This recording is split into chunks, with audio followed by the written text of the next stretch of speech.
మార్చి 10 మరి తెలంగాణ మలిదశ ఉద్యమంలో ఈరోజే మిలీనియం మార్చ్ జరిగిన రోజు ట్యాంక్ బండ్పై చరిత్రలో కని విని ఎరగని రీతిలో ఉద్యమాన్ని మలుపు తిరిగినటువంటి ఈరోజు మరి తెలంగాణ వాదుల గుండెల్లో నిలిచిపోయిన రోజు.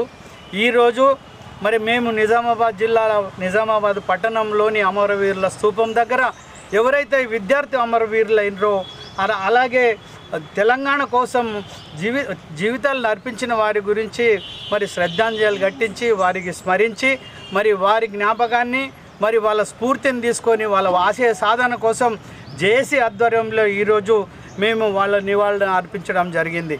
మరి ఏదైతే మలిదశ ఉద్యమంలో మేమందరం పోరాడిన వాళ్ళు సజీవ సాక్షిగా ఉన్నాం. కానీ తెచ్చిన తెలంగాణ తీసుకొచ్చినట్టే ఉంది, కానీ మాకు అనుకున్నంత మాత్రం ఆనందాన్ని ఇవ్వలేదు. కాబట్టి ఇప్పటికైనా ప్రభుత్వాలు కావచ్చు, ఏ పార్టీ రాజకీయ పార్టీలకు అందరికి కూడా కనివిప్పు కలగాలి. ఏ ఆశయ సాధన కోసం మేము తెలంగాణ తీసుకొచ్చామో అది పేపర్లలో మాటలలో చెప్తున్నారు కాబట్టి ఆచరించిన గత ప్రభుత్వం లేదు, ఇది లేదు, బీజేపీ ప్రభుత్వం లేదు, కాంగ్రెస్ లేదు. పార్టీలన్నీ కూడా రియల్గా కూడా నిజమైన తెలంగాణ వాదులకు ఎక్కడ కూడా న్యాయం జరుగుతలేదు. చాలామంది అమరవీరుల కుటుంబాలకు ఇది చేసాము మరి ఏదేదో మీద చేసుకొని మరి ఏదో చేసినట్టు చూపిస్తున్నారు. కాబట్టి ఈరోజు మేము కాంగ్రెస్ ప్రభుత్వాన్ని హెచ్చరిస్తున్నాం. చాలామంది అమరులైన కుటుంబాలు ఈరోజు కూడా రోడ్డు మీదనే ఉన్నాయి.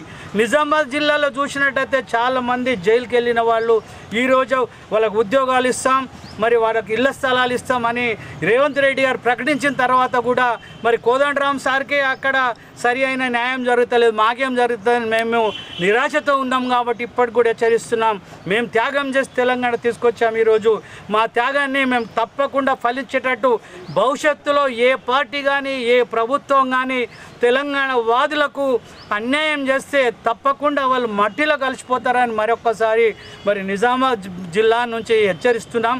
తప్పకుండా కోదండరామ్ సార్ గారికి ఒక మంచి సముచితమైన స్థానం ఎమ్మెల్సీ ఇచ్చారు. కానీ ఇప్పటికి కూడా మరి తెలంగాణ అమరవీరుల గురించి చరిత్ర ఆయనకే తెలుసు, వాళ్ళ త్యాగాలు తెలుసు, వాళ్ళ స్థితిగతులు తెలుసు. కాబట్టి వాళ్ళ ఆధ్వర్యంలో ఈ కుటుంబాలను ఆదుకోవాలని ఈరోజు ఆ కుటుంబాలను స్మరిస్తూ మరొక్కసారి మరి పోలీస్ కిష్టయ్య మరి ఈ జిల్లా వాడే అలాంటి త్యాగమూర్తులు పుట్టిన ఈ జిల్లాలో మేము ఎన్నో త్యాగాలను చూసి మేము ఈరోజు ముందుకొచ్చి ఉద్యమం చేసి మా ప్రాణాలు పోయినా సరే అని మేము చేసాం. కాబట్టి మరి ఇప్పుడైనా రేవంత్ రెడ్డి ప్రభుత్వం మేము ఇచ్చామంటే 100% కరెక్టే.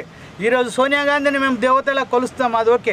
ఇచ్చినంత మాత్రం మీరేం చేస్తున్నారనే దాని మీద ప్రశ్నించుకోవాల్సిందిగా అన్ని పార్టీలకు హెచ్చరిస్తూ భవిష్యత్తులో ఇలాగే ఉంటే తప్పకుండా మేము మళ్ళీ అందరికీ ఆ రోజు పోరాడిన అందరికీ స్త్రీలను, పురుషులను, డాక్టర్లను, విద్యార్థులను అందరూ కలుపుకొని మరో యుద్ధమన్నా చేస్తాం. కానీ వాళ్ళకి న్యాయం జరిగే వరకు పోరాటం చేస్తామని హెచ్చరిస్తున్నాం. జై తెలంగాణ.